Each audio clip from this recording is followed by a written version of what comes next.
이 주일간도 하나님의 은혜 안에서 평안하셨습니까?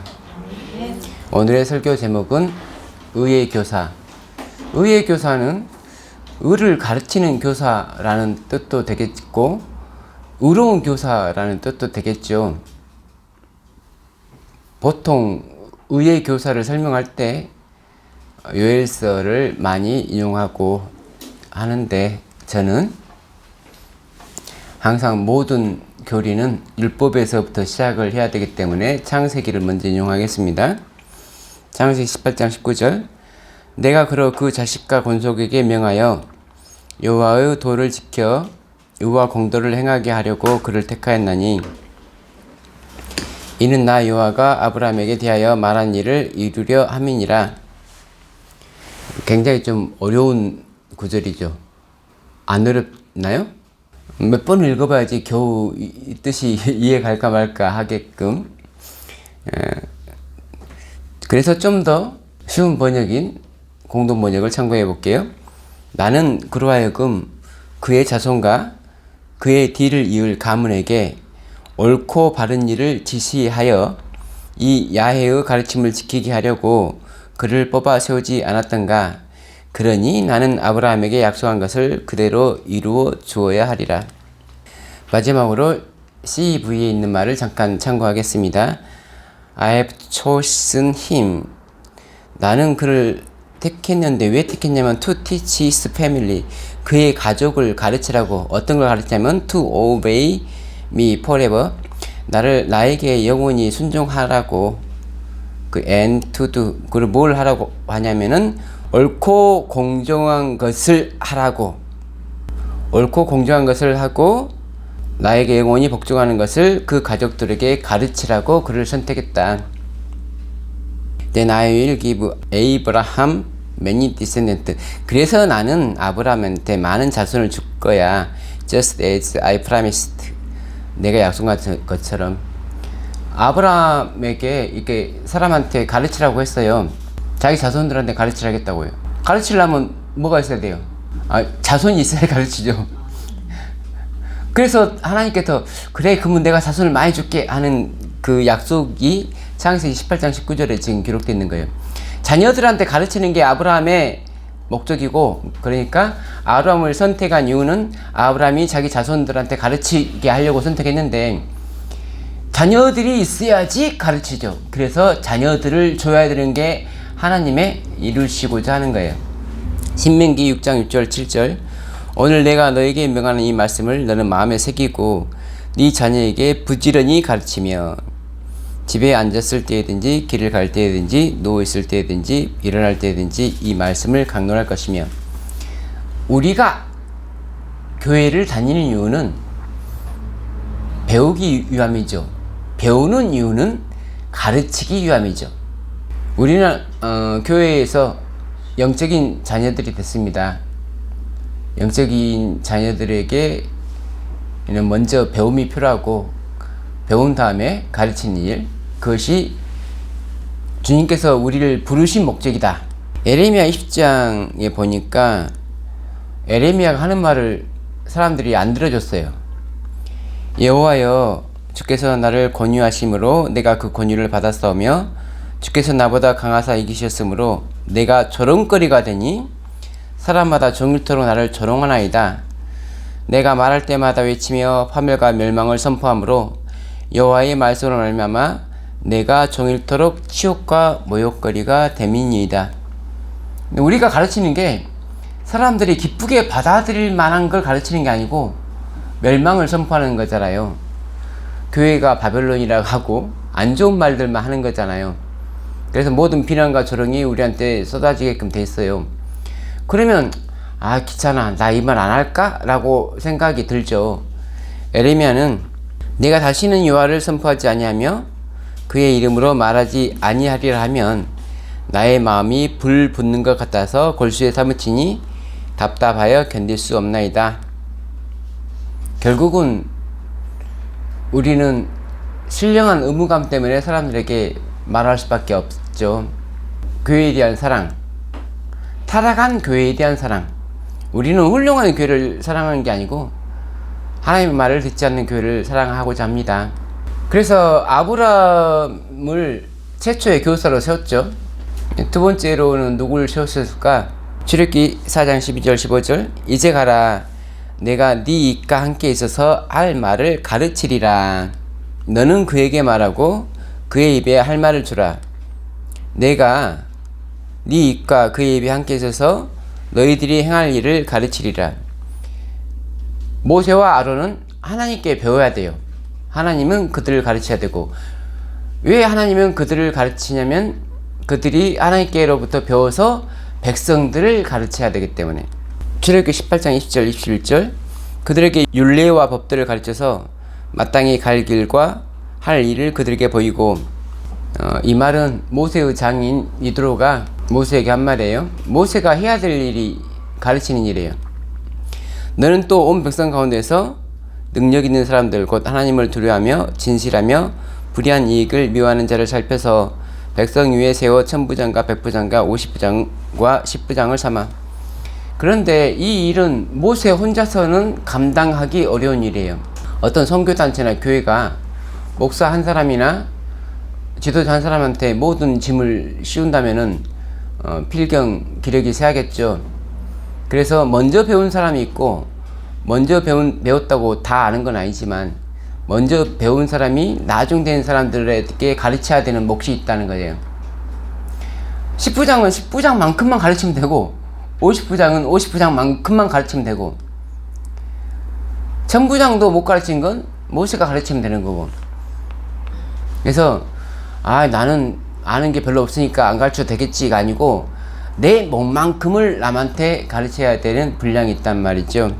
출애굽기 24장 12절 여호와께서 모세에게 이르시되 너는 산에 올라 내게로 와서 거기 있으라. 내가 그들을 가르치도록 내가 율법과 계명을 친히 기록한 돌판을 너에게 주리라. 우리는 언약의 말씀을 배우도록 설계가 되어 있어요. 또 그것을 남한테 가르치도록 설계가 되어 있다는 거죠.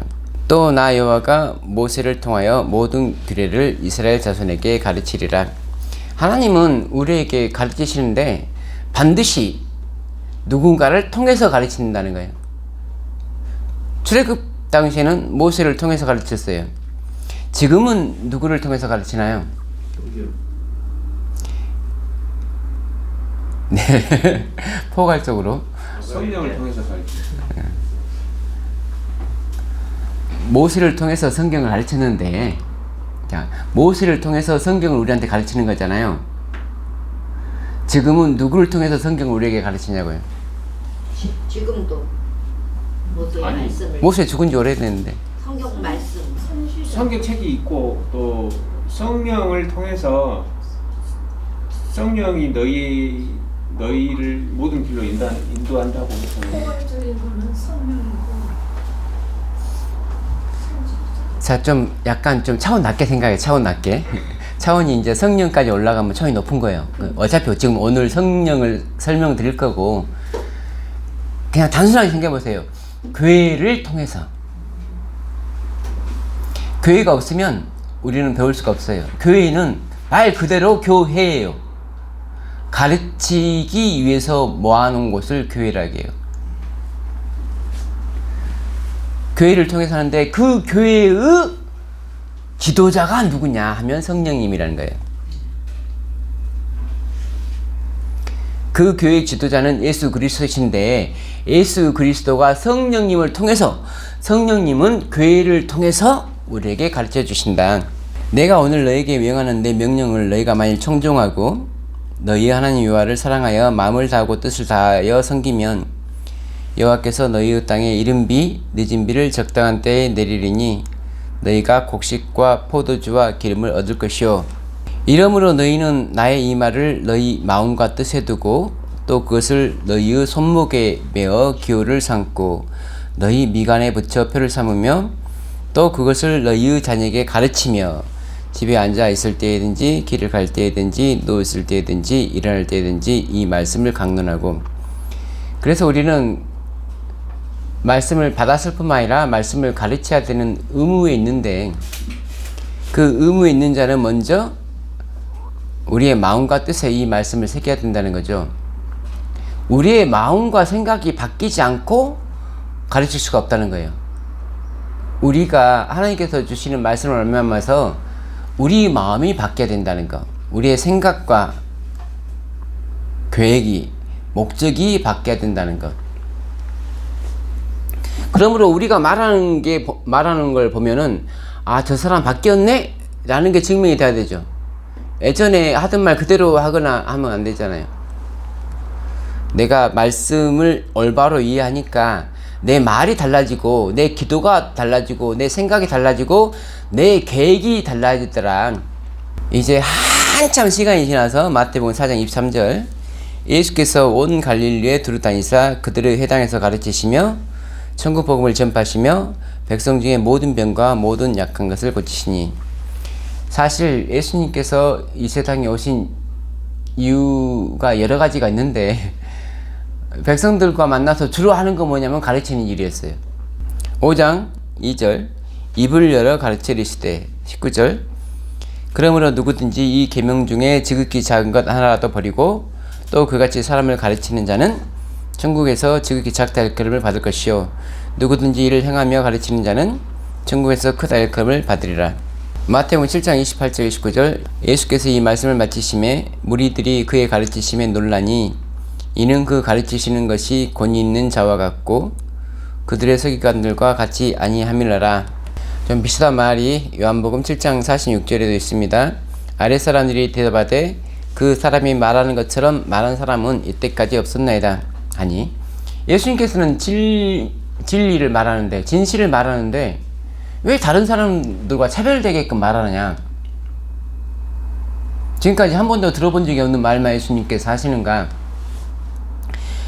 다른 사람들이 진리를 잃어버렸기 때문에, 진리가 뭔지를 잊어버렸기 때문에 예수님 말이 생소하게 느껴지는 거예요. 만약에 모세 때부터 이스라엘 백성들이 차근차근 자기들 자녀들을 제대로 잘 교육을 했다면 예수님 때까지도 완벽한 믿음을 소유하고 있었겠죠. 근데 어느 순간부터 부모들이 믿음을 버리면서 자녀들도 똑같은 상태에 빠지는 거예요. 너는 피를 먹지 말라. 네가 이같이 여호와께서 의롭게 여기시는 일을 행하면 너와 내 후손이 복을 누리리라. 이 말씀을 지난번에 원문으로 좀 찾아서 읽어드렸죠. 내가 의로운 일을 행하기 때문에 네 후손들에게 좋을 거야. 나는 피를 먹지 않고 있으면 내 자녀들도 당연히 피를 먹지 않겠죠. 저희 그 큰매형이 이제 은퇴한 개신교 목사인데, 제가 어렸을 때 보면은 이제 오리를 잡았고 오리 목에서 피가 나면 피를 받아서 이렇게 드세요. 그러면 그리스도인들이 언제부터 피를 먹게 됐을까? 쭉 안 먹다가 어느 순간부터 누군가가 먹기 시작하니까 그 후손들도 먹게 되는 거잖아요. 모세의 율법이 생기기 전부터 피는 하나님께서 노아 때부터 육식을 허락하면서부터 금한 건데, 모세의 율법이 펴서도 노아의 율법은 그대로 있을 거 아니에요. 그래서 가르치는 것이 끊어졌을 때부터 사람들은 사실 복을 잃는 삶을 하는 거죠. 그래서 가르치는 게 이렇게 중요하다는 거예요. 우리는 1260년 동안 못 배웠기 때문에 못 가르쳤어요. 그래서 새롭게 가르쳐야 되는데, 새롭게 가르치기 위해서는 새롭게 배워야 되죠. 내가 아버지 안에 거하고 아버지는 내 안에 계신 것을 네가 믿지 아니하느냐? 내가 너에게 이르는 말은 스스로 하는 것이 아니라 아버지께서 내 안에 계셔서 그의 일을 하시는 것이라. 내가 아버지 안에 거하고 아버지께서 내 안에 계심을 믿으라. 우리가 하나 된다는 것, 성령님과 하나 된다는 것이 무엇인가? 예수님과 하나 된다는 것은 무엇인가? 하나님은 한 분이라는 뜻은 무엇인가? 우리 성도가 하나 된다는 것은 무엇인가? 내가 아버지께 구하겠으니 그가 또 다른 보혜사를 너희에게 주사 영원토록 너희와 함께 있게 하리니. 예수님께서 내가 세상 끝날까지 너희와 항상 함께 있으리라고 했는데, 실상은 성령님을 통해서 우리와 항상 함께 있는 거예요. 그는 진리의 영이라 세상은 능히 그를 받지 못하나니 이는 그를 보지도 못하고 알지도 못함이라. 그러나 너희는 그를 아나니 그는 너희와 함께 거하심이요 또 너희 속에 계시겠음이라.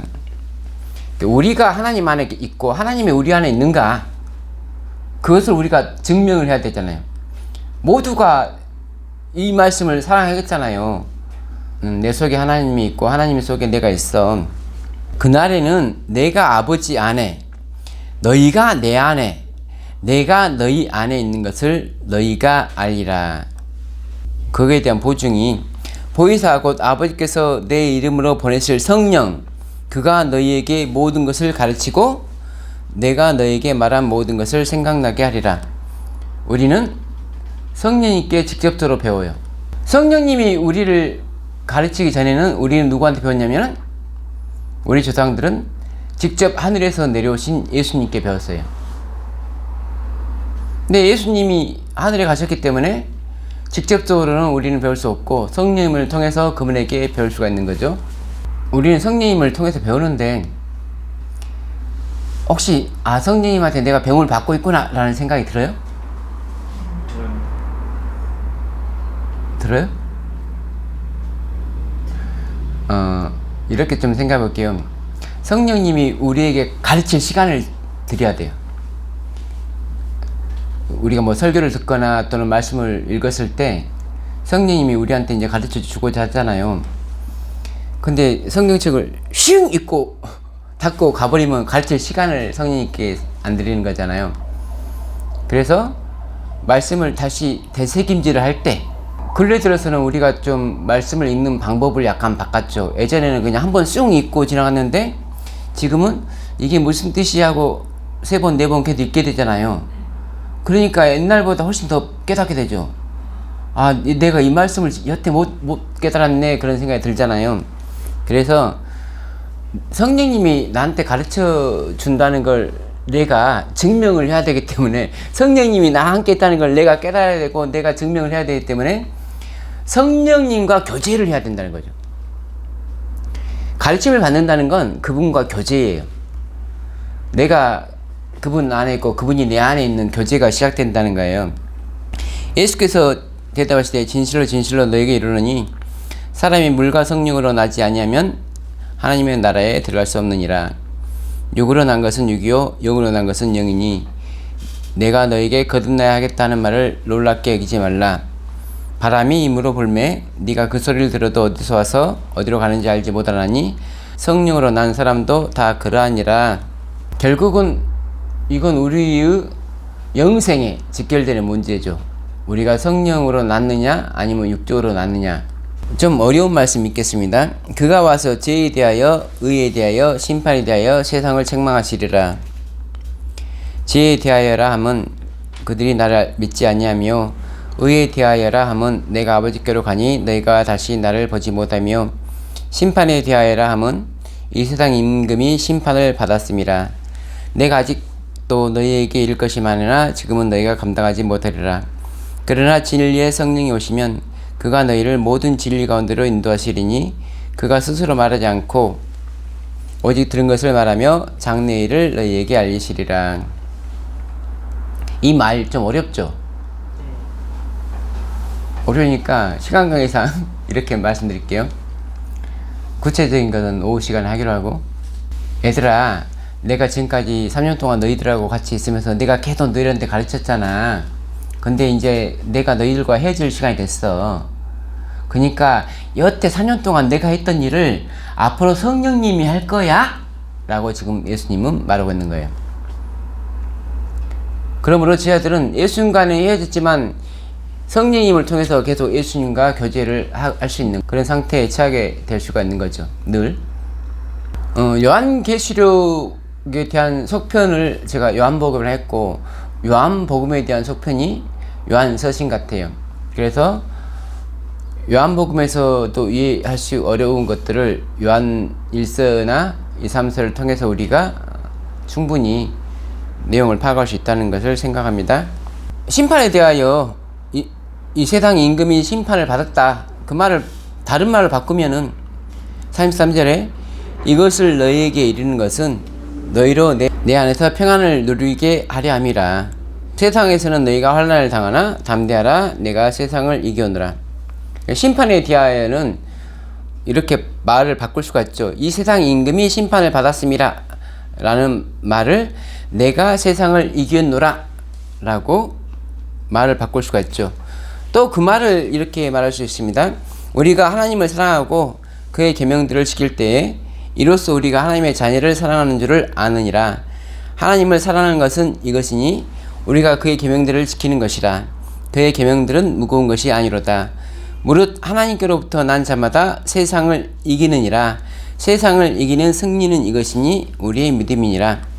결국 예수님께서 여태 가르쳐 주신 것을 성령님이 우리한테 가르쳐 주시는 거고, 성령님이 우리에게 가르쳐 주시는 것을 우리는 사람들에게 가르쳐야 된다는 거죠. 뭐에 대해서? 죄에 대해서, 의에 대해서, 심판에 대해서. 근데 죄, 의, 심판 다 한 말이에요. 하나의 말이에요. 죄의 반대말이 의고, 의를 이루기 위해서 심판을 하는 거기 때문에 하나의 말이죠.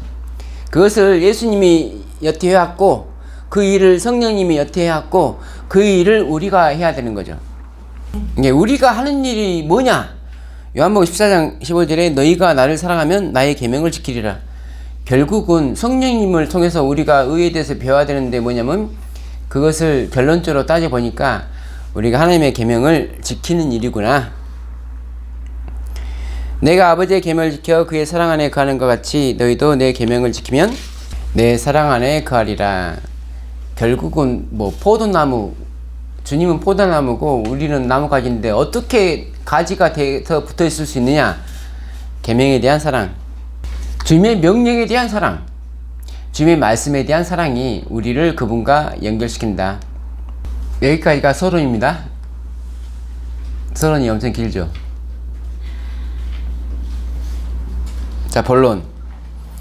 마태복음 3장 16절, 예수께서 침례를 받으시고 곧 물에서 올라오실새 하늘이 열리고 하나님의 성령이 비둘기같이 내려 자기 위에 임하심을 보시더니. 예수님은 약 30살 때 침례를 받으셨어요. 다윗도 약 30살 때 성령을 받았죠. 성령의 기름 부음을 받은 거예요.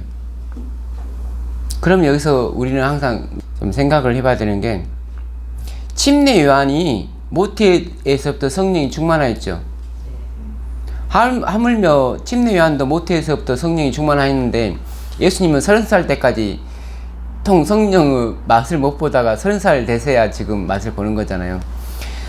예수님을 30살 때까지 인도한 성령님이 있을 거 아니에요. 성령님이 없이 예수님이 진리를 깨달아 갈 수는 없잖아요. 그러면 30살 때까지의 성령님과 30살 때부터 성령님은 약간 국면이 다르죠. 그 밑에 제가 이렇게 써놨습니다. 기름 부음은 공적인 성령의 임재. 우리가 모태에서부터 누구의 인도와 누구의 지도를 받냐면 성령의 인도와 지도를 받아요. 우리는 에레미야도 모태에서부터 하나님이 알았잖아요. 침례 요한도 모태에서부터 성령이 충만하였고, 그래서 우리는 뱃속에서부터 성령님의 인도하심과 지도하심을 받는데, 이때의 성령님은 사적으로 우리에게 임하신 성령님, 개인적으로 개인에게 임하시는 성령님. 근데 어느 날 기름 부음을 받는다. 사도시대 때 오순절에 갑자기 성령님이 제자들한테 임했잖아요. 120명한테. 이것은 공식적으로 임하시는 성령님, 교회에게 임하시는 성령님. 성령님인데 성령님도 역할에 따라서 우리에게 달리 역사한다는 거죠. 우리에게 지금 성령님이 공식적으로 임하십니까? 아니죠. 우리가 뭐 방언을 합니까? 뭐 누구 고칠 수가 있습니까? 하늘에서 불을 내릴 수가 있습니까? 공식적으로 임하는 성령님은 확인이 돼요. 성령님이 임했다는 것을 확인을 할 수가 있어요. 근데 사적으로 임하는 성령님은 확인이 안 돼요. 여러분, 지금 이곳까지 여러분의 믿음대로 살다가 보니까 여기까지 왔다고 생각하시는 분, 나는 믿음이 없는데 어떻게 성령님의 인도로 여기까지 왔다고 생각하시는 분, 이도저도 아닌 분들은 도대체 뭐. 자, 어린 양이 어디로 인도하든지 따라왔다는 건 뭐냐면은 성령님의 인도함을 받고 따라온 거예요. 내가 내 믿음으로 어떤 새로운 교회를 찾은 것이 아니고 나의 믿음은 형편이 없는데 성령님이 나를 사랑하셔서 인도하셔서 여기까지 왔구나를 느껴야 돼요. 바리새인과 세리가 둘 다 천국에 갔는데 하늘에 있는 거민들이 너무 듣고 싶지 않은 간증을 하는데 바리새인이 제가 어려서부터 예수 그리스도를 잘 믿고 정말 믿음대로 그 많은 박해를 받으면서 여기까지 와갖고 이렇게 구원을 받았습니다 라고 자기의 믿음에 대한 찬양을 할 거란 말이에요. 근데 세리는 나는 아무런 공로도 없고 내가 왜 하늘에 있는지를 모르겠네요. 나는 그냥 단지 구원하심이 보좌에 앉으신 우리 하나님과 어린 양께 있음을 고백해야 될 것 같습니다. 나의 믿음과 나의 행함으로는 나는 구원받을 수 없는 사람이었어요. 우리가 나는 진짜 믿음이 없는데 성령님이 인도해서 여기까지 왔습니다라고 생각하면 그거는 내가 성령님의 은혜로 여기 있는 거잖아요. 근데 저거에 다니다 보니까 영 말씀대로 안 사는 것 같아서 또 이 교회 갔다 보니까 이 교회도 영 아닌 것 같아서 여기까지 내 믿음으로 내 생각으로 여기까지 왔습니다 라고 하는 거는 내가 성령님의 인도가 아니라 내 자신의 판단력으로 여기까지 왔습니다 라는 말밖에 안 되잖아요. 그래서 이게 말장난 같지만 내가 말을 자주 하는 방향으로 내 생각이 바뀌어요. 나의 공로를 죽이고 예수만을 밝힐 때 내 말과 함께 내 생각도 바뀌고 내 주변 사람들도 바뀐다는 거죠. 좀 더 위로 올라갑시다. 사울의 아버지 기스가 암나기들을 잃고 그의 아들 사울에게 이르되 너는 일어나 한 사람을 데리고 와서 암나기들을 찾으라 하며 그가 에브라임 산지와 살리사 땅으로 두루 다녀보았으나 찾지 못하고 살림 땅으로 두루 다녀보았으나 그곳에는 없었고 베냐민 사람의 땅으로 두루 다녀보았으나 찾지 못하니라. 그들이 숲 땅에 이른 때 사울은 어려서부터 성령님의 인도를 받은 사람이었어요. 지금도 아버지가 암나기를 잃어버린 순간부터 그는 계속 성령님의 인도를 따라서 이 동네 저 동네를 떠돌다가 드디어 숲 땅에 이르러서 사무엘을 만나게 됩니다. 10장. 이에 사무엘이 기름병을 가져다가 사울의 머리에 붓고 입맞춤에 이르되 여호와께서 너에게 기름을 부으사 그의 기업의 지도자로 삼지 아니하셨느냐. 이렇게 기름을 붓는 것, 육적으로 기름을 붓는 것을 우리가 영적으로 설명할 때 공식적으로 성령님께서 임하셨다. 성령님은 왜 왕들에게 임하는가? 왕권은 예수 그리스도께 있는 것이고 왕권을 물려받은 사람들은 대리자예요. 그래서 실제적으로는 그들이 성령님의 지시함을 받고 움직여야 되는 거죠. 그들 스스로가 왕이 아니고 하나님께서 임명하신 거예요. 대리로. 제사장도 마찬가지죠. 우리의 제사장은 예수 그리스도신데 인간 제사장들에게 기름을 부어서 임명하여서 제사장권을 행사하게 하는 거죠. 왕과 제사장은 원래 예수 그리스도가 가지고 있는 정권인데 그것을 인간에게 붓는 것이, 기름 붓는 것이 성령님이 공적으로 임하는 것이다. 내게는 여호와 영이 크게 임하리니 너도 그들과 함께 예언을 하고 변하여 새 사람이 되리라. 이 징조가 너에게 임하거든 너는 기회를 따라 행하라. 하나님이 너와 함께 하시느니라. 그래서 여호와 영이 크게 임한 걸 본인이 느끼죠. 새 사람이 되고 예언도 하고. 초대교회 사람들은 성령을 받았어요. 방언을 하잖아요. 내가 평소에 못했던 막 영어를 잘하게 되고 일본말, 러시아말, 중국말도 잘하게 될 거 아니에요. 그러면 아, 이분은 성령을 받았구나라는 걸 누구도 알 수가 있잖아요. 근데 우리 지금은 모르잖아요. 우리가 성령의 인도함을 받는지를 아무도 증명을 못한다는 거잖아요. 근데 지금이 중요하다는 거죠. 우리가 이런 인도함을 받고 가다 보니까 결국은 성령이 크게 임한다는 거잖아요. 그런데 이렇게 사울에게 성령이 분명히 임했는데 문제가 뭐냐면 사울이 전쟁 때마다 이겨요. 사실상 성령님이 함께해서 이겼잖아요. 근데 야, 나는 내가 생각할 때도 난 믿음이 참 대단해. 내가 내 믿음으로 하니까 믿음 안에서 내게 능력 주시는 자 안에서 내가 모든 것을 할 수 있네? 그 순간 믿음의 주인이신 예수 그리스도를 내 시야에서 놓치고 믿음의 주인이 자기 자신이 되는 거예요. 내 믿음이 나를 구원한다고 착각을 해버리는 거예요.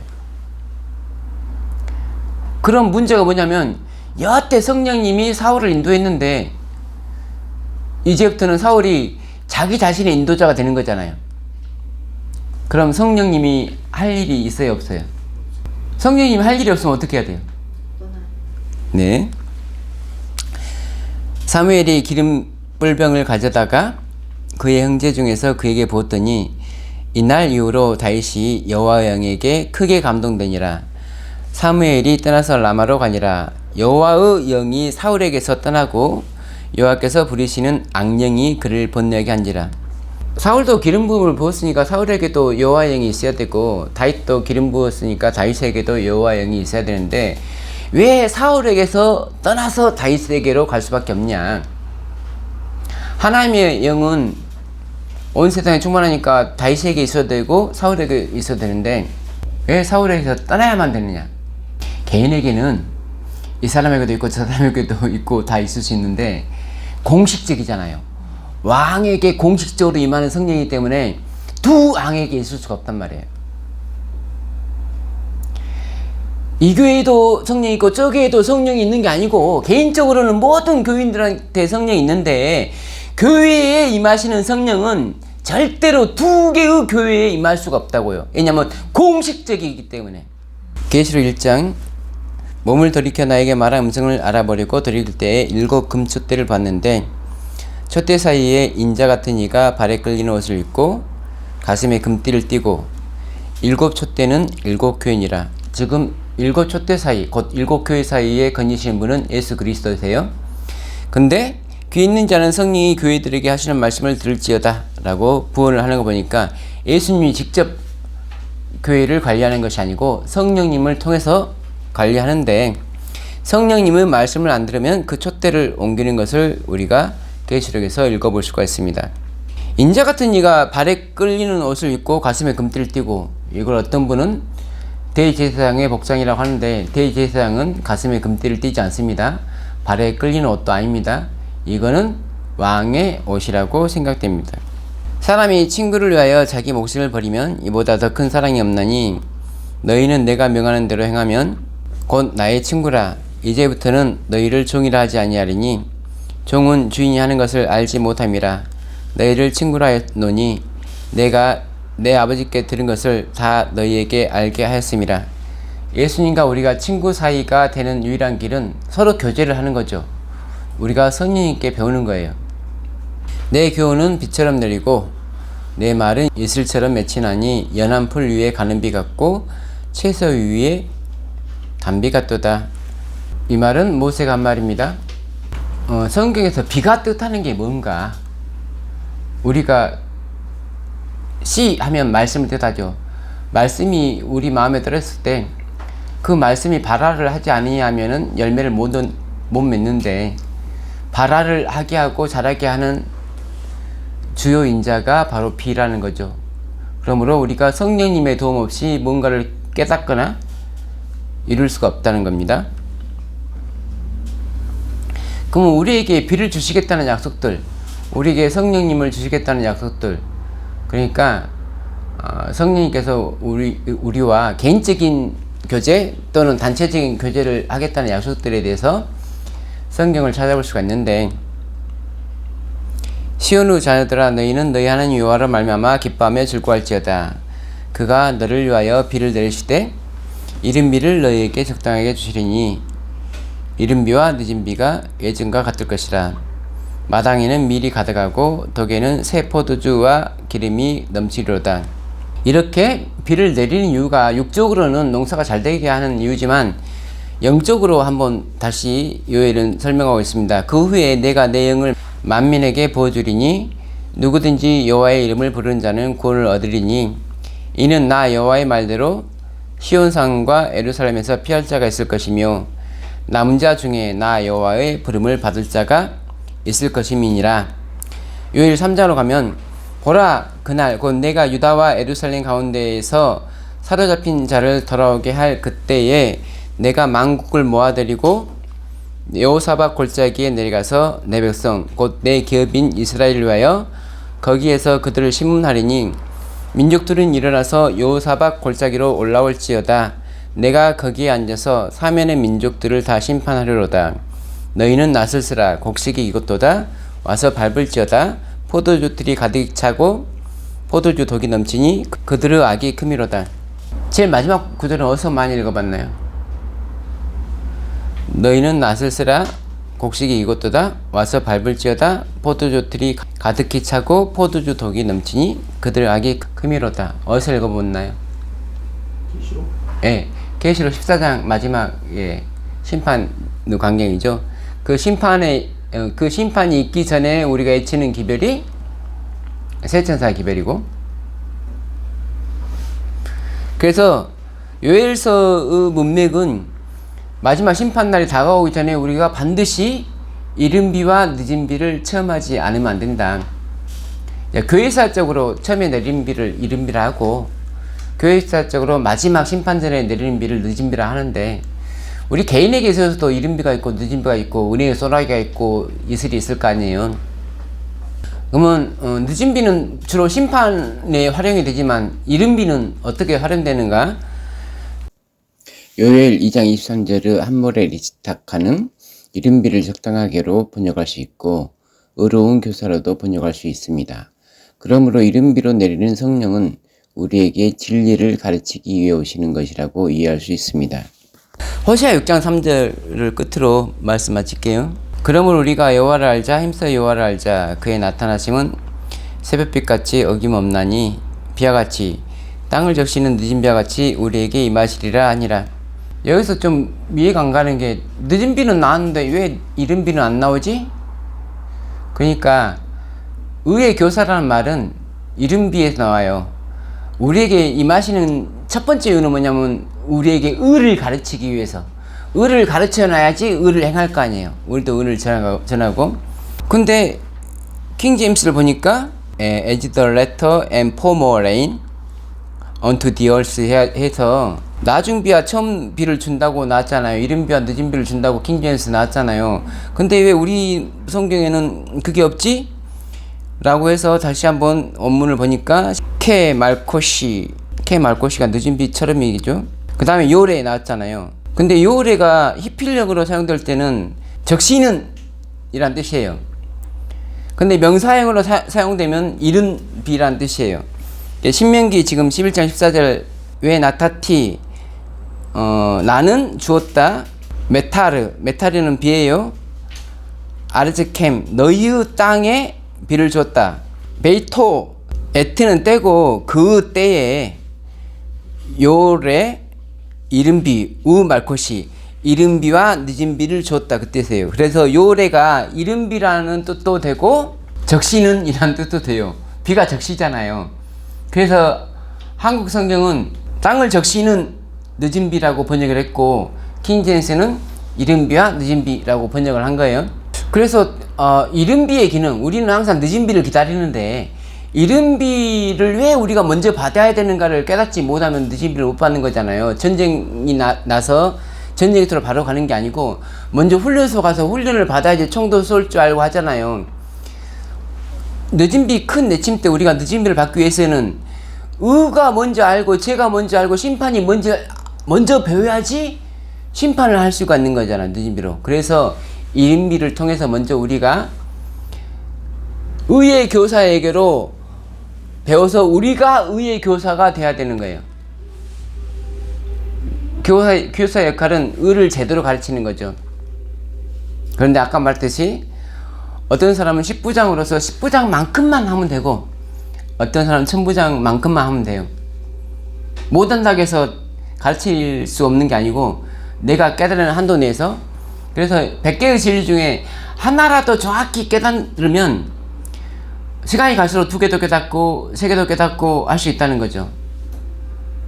성경을 처음부터 끝까지 우리가 부지런히 읽어야 되는 게 아니고 내가 이 부분을 깨닫지 못하면 다음 장으로 진도를 안 빼야겠다라는 마음을 가지고 읽으면은 문맥이 파악되는 경우들이 있어요. 그래서 교회에서 여러분에게 가르치는 것은 여러분이 어떻게 공부하게끔 제시를 해주는 거고, 결국은 본인들이 다 자기들 스스로 성경을 열고 연구해야지만 이른비를 체험하는, 성령님과 교제하는, 그래서 더 큰 일도 할 수 있는 준비를 갖추는 성도들이 된다고 말씀 마치겠습니다.